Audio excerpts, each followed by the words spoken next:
blood off. The little tiny stab wound, like, oh man, somebody stabbed you good. Where did all this blood come from? Certainly not on me. I got it from you. Yeah, you squirted on me, sir. That might have worked, actually. Sir? Sir? My dry cleaning is going to be needed. You're bleeding on me, sir. So Richard tells Verna that Liliana tried to take the gift from him. She doesn't understand how, and Richard's like, she'd done it a lot, and she seemed pretty confident about how it worked.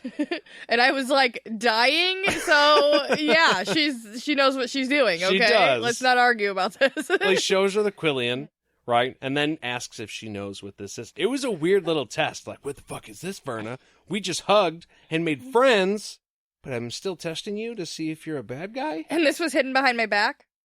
I'm very confused about the size of this thing, because they keep referring to it as a statue, and I'm sure it's probably not big. It's probably like a desk statue or something, but because people keep carrying it around in like their pocket. It's gotta be like a statuette. But then, just little. It's just little. But then people could like see it like across the clearing, sitting in somebody's bulky. lap. Yes. Like, okay. I'm just saying, I feel like maybe there's some shape shifting going on. Like, oh, it's tiny right now, and now it's big, because I need you to see it right now. Is that a statue in your robes? You're just happy to see me. Is that your Quillian glowing? Oh, wow, this could go somewhere. So, he tells her about the fight scene and the sword, which Al reminded us on Facebook had come up earlier when Liliana told Jeb to make it out of sword tips that were used in battle so that she could use magic to draw on the experiences of those before her. A lot like the sword. A lot like the sword. It makes so much fucking sense now. Yeah. Magic sword. And yeah, I remember her asking him to do that. I was just beside myself. After we finished that recording, I was like, no, how could a regular ass sword beat the sword of truth? Or not beat it, but just even stand against it. And we were totally wrong. It's a magic sword. Or, like, my other thought was, did she, like, steal it from the vault or something? Like, she went and grabbed a magic sword and then stashed it out there? No, like... I knew for sure that she had brought it out there with the plan to fight Richard. Of that, I was sure. That's so These weird. things were known. Just laid it against a tree. I'm gonna be here later. If it was a regular sword, that would have been a shitty plan, because obviously that wouldn't have worked. But it wasn't a regular sword. No. And we knew that it wasn't. We had just forgotten. Yeah. Because probably beer. Because beer. Hey, we're fans. We're not scholars. That's okay. That's why we have all of you wonderful people to set That's us on the right. right path every time we fuck it up. Hey, guys, you're kind of fucking up, so... Hey, guys, I don't know if you listeners know, but you have a job to do here every time you listen. You're supposed to be paying attention and fixing our problems. You guys are our real-time fact checkers? Yeah. So Richard tells Verna that he definitely saw Liliana use subtractive magic when they were out there in the woods. And on top of that, someone just tried to kill him with a Dakra and killed an innocent person. So that's cool, because somebody's trying to murder me. He's just sliding that in there a little casually, too, right? Like, oh, but there was a murder out there earlier. Yeah. Did you not see that? Have you not heard about it? Are they not investigating this? Verna says the palace is just using him to flush out the Keeper's minions. Like, now that they know that they're Sisters of the Dark they're like, hey, here's some bait. Don't you want to murder him? And Verna tells Richard that she didn't question all of the insane instructions that she's been given so far that really kind of did bother her, but she didn't question it because they were just the rules. But he never needed the Radahan. Zed could have helped him the whole time. She didn't know it. The Prelate did, and it's totally messed up. And he's like, yeah, I know. Nathan told me. And I also know that sisters can't get this thing off of me. So that thing you did earlier that you hurt yourself about was not necessary either. Right. So, but like, thanks for trying. We've both done unnecessary things now. Isn't that ironic? Well, you know what is necessary, Jade? What's that? Beer. More specifically, the beer break. Yay! All right, so today we are drinking another, and our final, actually, Brewdog beer. But I don't know how this happened. I believe what we got was a pack of IPAs, and at the back of this pack, sitting there, just like a sign, is this Brewdog Nitro Jet Black Heart Vanilla Oatmeal Milk Stout. Oh, such a beautiful thing. Didn't that just give you shivers when I said that just now? And you guys, we were right in all of those previous episodes when we were like, look, I'm sure these are great beers and they're not our style. They fucking nailed this one. Yeah. The vanilla, and even the oatmeal, because it's a thing, it's a flavor. Yeah. But it's creamy. It's good. It's good. See, we just don't like IPAs. That's fine. Stouts are good. I like Specifically, nitro stouts are my favorite. Because they're smooth. I don't think that stouts are my favorite. I don't think I have a favorite kind of beer. I just think I don't like IPAs. Well, that's fair. I mean, I do actually like the beer I drink, so I could say I like stouts the best.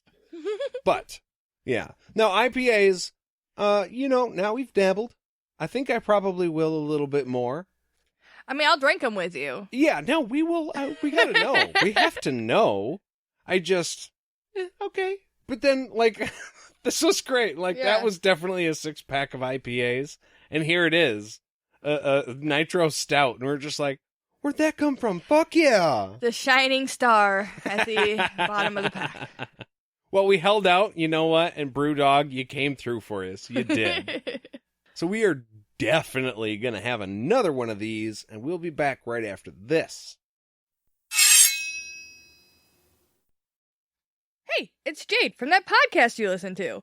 I want to talk to you about 4 Acre Freedom. This is a family-owned and operated one-stop shop for everything you're probably already looking for. Custom vinyl tees and hoodies and beer koozies, custom-made rings and jewelry, custom woodworking and signs. You want a badass graze? They can fill that stuff in with resin and make it look real cool on your living room wall. They also do leather work. If you want a custom sheath or baldric for your knife or sword, you can definitely hit them up and get a custom order, whatever suits your needs. They also do farm-to-table bread, candies, and confections, and all of it is top-notch. You can find them on Facebook, Instagram, Twitter, and, of course, on 4acrefreedom.com. High quality, handmade. And we are back. So Richard tells her that he has to leave because, Kaylin and the Veil and, there's other stuff going on. Time to go. Verna says she'll help him, but she's worried that he won't be able to make it through the Valley of the Lost since his magic is stronger now. Now, not only is it stronger, it's the strongest ever in 3,000 years. You're kind of a target, bud. These people tried to fuck him so hard, put him in a collar he can't get out of and behind a wall he can't, normal wizards would be fine. Normal wizards can get their collar off. Normal wizards can go back through the Valley of the Lost and not have any goddamn problems. But Richard, no. Richard has all the obstacles. Oh, yeah. But he thinks he has a way through. Richard also asks who placed Liliana as his teacher, and Verna tells him that it was probably the Prelate's guards, who are actually not guards. No surprise there. They're actually just office people. Yeah. Just admins. And they have their own offices where they're supposed to do shit.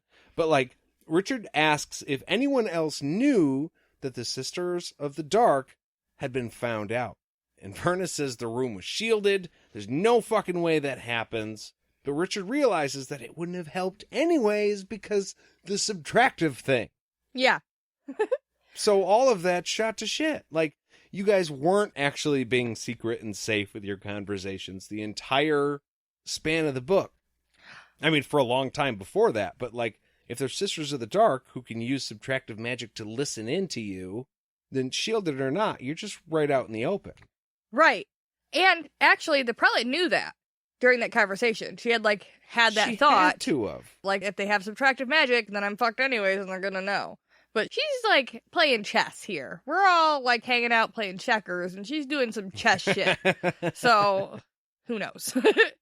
Verna realizes that she had seen Aquilion in Ulysses' office. Like, finally, when we're talking about this woman, she's like, oh, wait! That's where I saw that shit. So we finally have a name to put to Lady Motherfucking Sod. That's right, the original SOD. They realize that if the Sisters of the Dark know and are trying to kill Richard, then they might be trying to kill the Prelate too. So we should probably go check that out. Yeah, not a bad idea. Let's go check. So when they get to the outer room, they're too late. Like, it was a good idea. Nice try, but yeah, no, not good. There's charred doors, broken from the hinges, just carnage. Yeah. Pretty much. Fenella is laying on the ground, dead. Well, like, part of her. Richard kicks in the door to her office, does a dramatic dive and roll for no reason. It's like... no reason. I would put money, Jade, that you know the exact image that's going through my head right now. Farva rolling over the cop car, just doing the slide across the hood for no reason, then crashing on the other side, like, did anybody see me botch it? That was so fucking cool. Now, I know Richard is being tactical. He's trying to get into the room and, like, get a read on it quickly. I'm sorry, but how does dive rolling into a room help you see the room quickly without getting danger? Like, your butt is in the air at one point, isn't it? Yes. Yes, your butt would in fact be straight up in the air. It seems pretty vulnerable for a minute. Well, I think what it is that, like, you expect somebody to come in head level first. Okay, right? okay. So he's all super low, and he's coming in fast. He's doing a little tuck and roll thing, so if you're not paying attention to the door, he's going to be in the room and, like, figure out where you are before you realize he's there. I mean, or you might, like, be startled by him and go, oh shit, there's a thing rolling into the room. That's frightening. I'm also not acrobatic. So, like, in my mind, when I do a somersault, look, the last time I did something like a somersault, it was not graceful. And there was a moment of, like, trying to get your head back at, like, oh, okay. The dizzy spell. But I'm sure that Richard probably didn't have to deal with that. He probably kept his eyes at the same place the whole fucking time. He sets his sword on his knees. He's just like, hold on, guys. Woof. The head you rush. ever get the head rush from standing up too fast? Should try a somersault. Fuck that. But he sees the room as a disaster. The papers are a foot deep on the ground, and the desk is pulverized, with the back doors just wide fucking open. Who has that much paper in an office? I know, okay, they don't have computers, that's fair. I just mean, a foot deep? Foot deep. Yeah, that's why I made sure to write it, because it was like, a lot that's of paper. Excessive. I mean, he did go on to say that, like, the books had been knocked off the shelves, and so all the papers fell out of them, but unless they're not actually in the books, that wouldn't actually just happen that way. Right. Unless all the bindings at one time got stripped from all of the books. Could be. It could have been like an explosion type deal, and it's just still tatters everywhere. A lot of paper. Plus, yeah, and plus the shelves and stuff too. They're all down there and strewn across the floor. Oh, yeah, so yeah. It might not be just paper. But it's funny that you picked up on that detail, because I definitely picked up on that detail. Like that, it was a weird one, and I was like, "Wow, that's a lot. That's a lot of paper. That's a really flammable room." Yeah, well, I'm so glad you mentioned that, Jade, because you would think in a room full of paper, you wouldn't want to, say, light a fire. No, I wouldn't. But Verna does. I mean, they need light, but still, not a great idea. Yeah, it's one of those necessary evil type things. Like, okay, this room, if it goes up, like, it's going up. Yeah. This is not even fire retardant paper we're talking about, right? This is old stuff, parchment. So, like, it'll go. Yeah, it's probably not been kept in, like, a temperature-controlled room, so it's all probably very brittle. Oh, just so bad. But so she lights a flame up in her hand, and when she does, and they take a look around, they suddenly see that Ulysses is in the corner of the room. Ew! I hated it so much. Why are you here? Ew, She was like looking under her, like her head was down and she looked, ew. She looked like Smeagol.